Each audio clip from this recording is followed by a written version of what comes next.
Hello বন্ধুরা, welcome out to channel. আশা করি তোমরা সবাই খুব ভালো আছো, আমিও খুব ভালো আছি। তো চলে গেছিলাম অষ্টমীর দিন জগদ্ধাত্রী পুজোর প্যান্ডেল ও ঠাকুর দেখতে বেতায়ে। তো আমাদের টিহট্টাতেও কিছু দেখেছিলাম।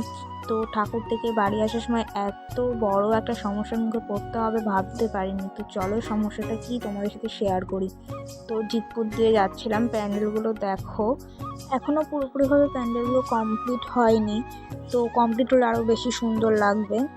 তো চলো তোমাদের প্যান্ডেলগুলো দেখাতে দেখাতে নিয়ে যাই।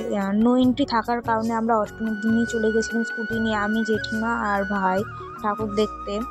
তো এই দেখো চলে এসেছি বেতায়। তোমাদের সাথে কথা বলতে বলতে বেতায় প্যান্ডেলটা খুব সুন্দর হয়েছে, স্টিলের জিনিসপত্র দিয়ে করেছিল।